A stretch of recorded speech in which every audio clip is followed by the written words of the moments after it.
morning, everyone. Imagine someone did something wrong. Would you ever consider going to their spouse to reprimand them about what their husband or wife did? Well, believe it or not, God does that in this week's Torah portion. God sends the angels to inform Sarah and Abram that they were going to have a child in their old age. And when Sarah hears the news, she starts laughing. And she says, how can I have a child? My skin has already withered. I'm beyond the age of childbearing age, and my husband is old. And God then goes to Abraham and says to Abraham, why does Sarah laugh? Is there anything beyond God? If I promised the child, she should have had faith and not laughed. And incidentally, this child is later called Yitzchak because of the laughter. So the question is, why would God go to Abraham? Why not go to Sarah? And furthermore, by going to Abraham, he's going to create strife and friction in the marriage. Why reprimand the husband about something the wife did? And the question could be answered with another question. In last week's Torah portion, God told Abraham that he was going to have a child.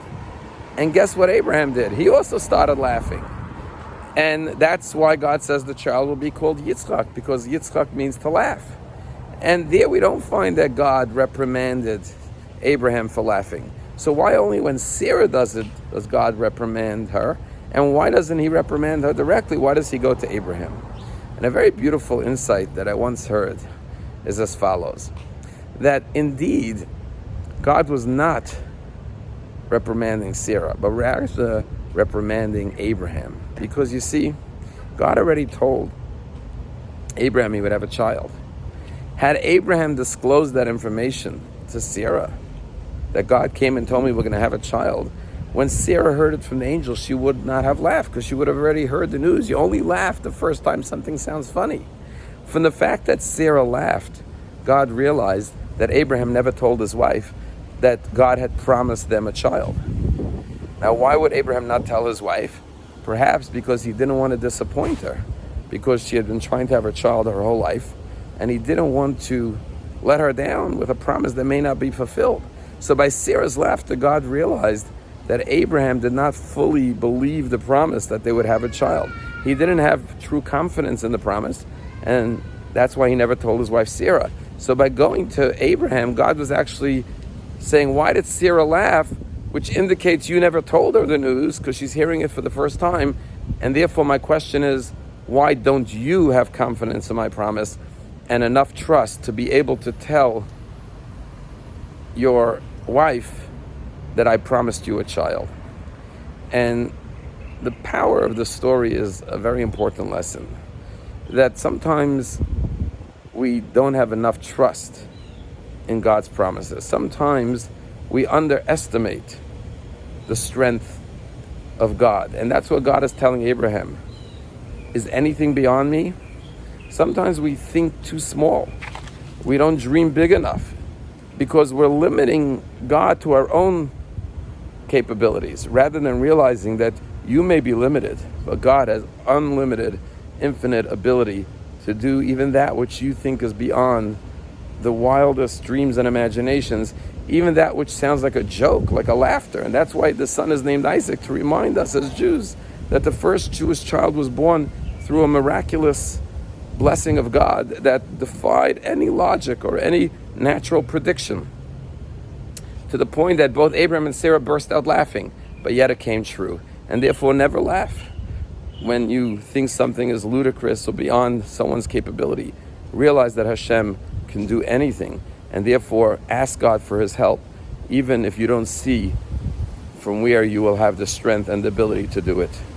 Last week there was an amazing story. A 19-year-old IDF soldier, a lone soldier, was flying back to Israel from Uzbekistan, and she was supposed to go to from Uzbekistan to the United Arab Emirates. She was going to fly into Dubai, and from there catch a flight to Israel. Unfortunately, the pilot wasn't feeling well, and they had to do an emergency landing. And where did they land? In Iran. And here this IDF soldier has to get off the plane and go into Iran.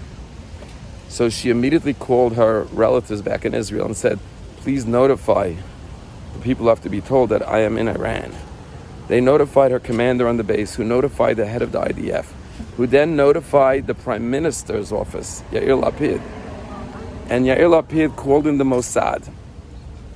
And for 5 hours, this woman was in Iran, and she was guided by the Mossad exactly how to conceal her identity, not to speak Hebrew, to use her foreign passport, until she was back on the plane safe.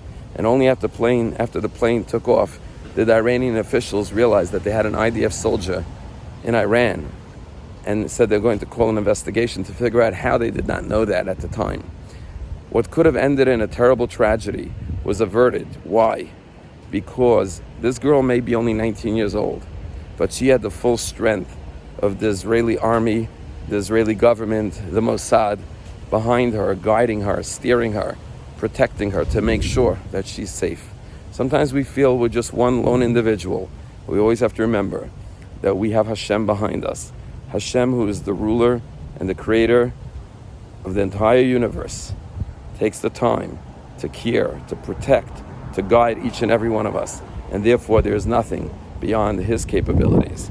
And therefore, we should have faith and trust in all of his promises. Have a wonderful day.